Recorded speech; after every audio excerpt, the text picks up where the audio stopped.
Halo semuanya, kembali lagi dengan saya Vincent Dika. Di video kali ini kita akan mencoba menjawab 2 pertanyaan yang sudah masuk. Yang pertama berbunyi seperti ini. Gimana cara menentukan apakah kita salah pilih jurusan kuliah atau jurusan yang kita pilih sudah tepat untuk masa depan?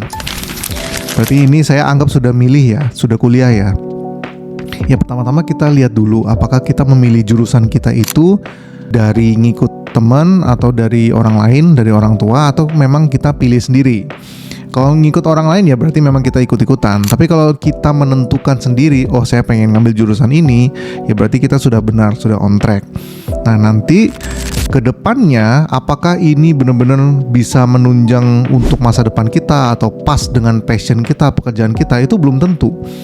Karena bagi anak muda yang masih berumur belasan atau 20-an gitu masih awal-awal mau kuliah, mau ngambil S1, itu biasa ya kalau misalnya kita masih belum ketemu passion kita yang sebenarnya itu apa, identitas kita yang sebenarnya itu apa, itu masih biasa. Jadi nggak usah khawatir karena itu biasa dan nanti passion kita itu bisa berubah. Jadi nggak usah khawatir. Saya pribadi sendiri juga dulu awalnya begitu. Saya ambil S1 pun saya ngerasa itu juga ikut-ikutan, ikut tren di zaman waktu itu. Jadi di zaman waktu itu masih banyak yang ambil bisnis manajemen gitu ya. Kan orang tua bilangnya toh juga nanti cari duit gitu. Jadi kuliah ya ambil aja bisnis manajemen. Akhirnya saya juga ngambil bisnis manajemen. Dan ketika saya sudah menjalanin dan ngeliat ke kehidupan yang saya yang sekarang ya nggak nyambung gitu. Akhirnya saya juga mengganti haluan ya, banting setir, pindah ke psikologi yang saya ngerasa memang oh ternyata ini passion saya, memang ini cita-cita saya begitu. Dan itu nggak masalah. Terus apakah yang jurusan S1 saya yang bisnis manajemen itu tidak menunjang kehidupan saya sekarang atau cita-cita saya yang sekarang? Ternyata tidak juga gitu. Jadi intinya adalah apapun bidang atau jurusan yang kita pelajarin itu tidak mungkin tidak ada gunanya atau tidak ada kontribusinya dalam membentuk masa depan yang lebih sukses. Itu nggak mungkin. Namanya juga belajar, kita nambah ilmu ya. Jadi mau itu tentang belajar nyanyi, mau belajar ngedance, mau belajar olahraga, mau belajar bisnis, mau belajar bahasa, belajar psikologi, belajar apapun itu, nanti di masa depan itu pasti akan menunjang, pasti akan mendukung. Misalnya kita belajar olahraga tenis, nganggapnya kayak buang-buang waktu, cuman hobi doang, olahraga doang. Kita nggak tahu kalau suatu saat nanti di masa depan ketika kita mau ketemu dengan calon klien kita, ternyata calon klien kita itu senang main tenis. Terus jadi kita harus membina hubungan yang baik dengan calon klien kita itu dengan ngajak dia main tenis.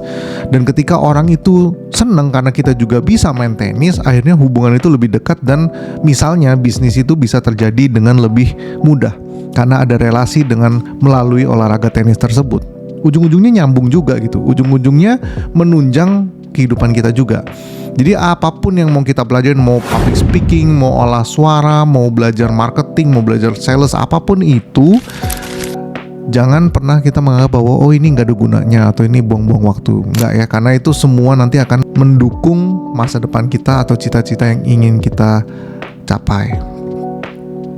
Jadi kalau misalnya ketika kita lagi di perempatan nih, kita mau milih jurusan apa, saran dari saya adalah kalau kita masih ragu, jangan pernah melakukan sebuah pilihan.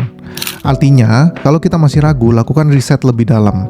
Kita tanya orang, mungkin kita lebih mendalami tentang jurusan-jurusan itu. Kita baca buku, kita merenung, kita pikirkan ke dalam, kita ini maunya apa, kita ini senangnya apa. Begitu kita sudah melakukan riset dan kita kayaknya udah mau milih satu hal, begitu kita pilih, harus yakin 100% dan bagaimanapun caranya tidak boleh ragu di tengah jalan. Ya, jadi kalau masih ragu jangan milih, kalau sudah milih jangan ragu sama sekali.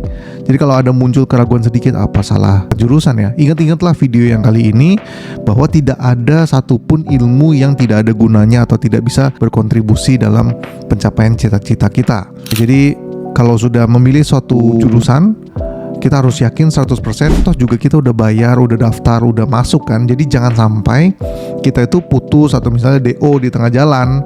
Kita harus terus selesaikan itu sampai kita dapat misalnya sarjananya. Baru setelah itu kita mau ngambil S2-nya bidang lain, atau kita mau ngambil kelas lain, atau sertifikasi dan sebagainya, itu bebas ya. Jadi memang manusia itu akan ada di umur-umur tertentu, misalnya 25 ke atas, 27 atau di awal-awal 30 itu baru mulai ketemu bahwa oh ternyata saya itu passionnya apa, ternyata saya itu senengnya apa, bakatnya di mana, dan kayaknya saya pengen mendalami di jalan itu. Dan itu wajar, nggak apa-apa.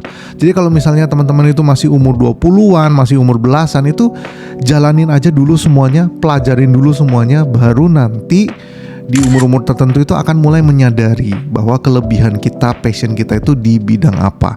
Nah setelah kita sudah menemukan itu, baru kita perkuat, jadikan identitas kita pilih, kita dalemin, kita pelajarin sampai kita menjadi expert di bidang itu.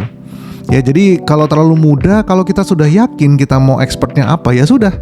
Itu tadi, kalau sudah pilih jangan ragu sama sekali. Kalau kita sudah mau menentukan passion saya di sini, ya sudah jalankan terus sampai kita benar-benar yang paling jago di bidang itu. Tapi kalau misalnya kayaknya masih ragu, kayaknya masih belum ketemu feel-nya, atau mungkin belum ngerasa ini passion saya gitu, nggak apa-apa. Jalanin dulu, pelajarin banyak hal.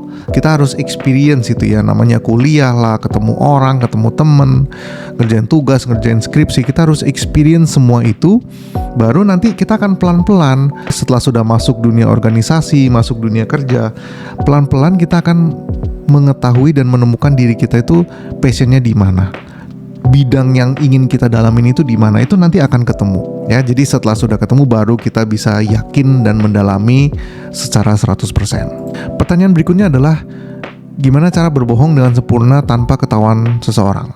Tidak ada ya, jadi di psikologi juga tidak ada yang namanya formula gimana caranya berbohong dengan sempurna supaya nggak ketahuan, itu tidak ada.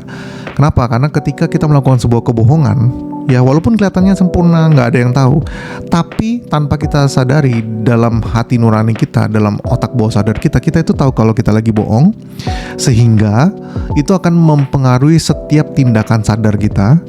Dan kalau namanya orang udah punya sebuah kebohongan, berikutnya adalah dia harus selalu menutupinya. Dari cara ngomongnya, dari cara tindakannya, itu pasti dia harus selalu menutupinya, dan ini tentu akan sangat melelahkan. Jadi kalau misalnya kita selalu menutupi kebohongan dengan kebohongan yang lain, nanti kan jadi banyak kebohongannya. Nanti ketika ada salah sedikit, itu kebohongan akan bisa terbongkar. Nah jadi ya kalau memang ada suatu hal yang memang kita perlu berbohong atau kita perlu rahasiakan, ya nggak apa-apa. Tapi berusaha untuk tidak membuat kebohongan yang baru. Jadi kebohongan yang awal ini ya sudah simpan dalam-dalam, anggaplah itu identitas kita yang lalu, masa lalu kita. Dan itu wajar lah ya, wajar lah manusia mempunyai rahasia yang ingin dia jaga seumur hidup, itu wajar. Tapi kalau gimana caranya berbohong dengan sempurna, ya tentu tidak ada ya. Karena kalau misalnya ada, ya gampang banget. Semua orang akan berbohong, dan nilai dari kejujuran itu sendiri juga pasti akan sangat-sangat menurun gitu ya. Lebih baik jujur lah, lebih baik apa adanya, dan tinggal lihat apakah orang lain itu bisa menerima kita dengan semua kekurangan kita, dengan semua masa lalu kita. Apakah orang bisa menerima apa adanya. Kira-kira begitu. Semoga bermanfaat video kali ini. Kalau kamu suka konten-konten seperti ini, jangan lupa like, komen, dan subscribe. Dan kita ketemu di video berikutnya.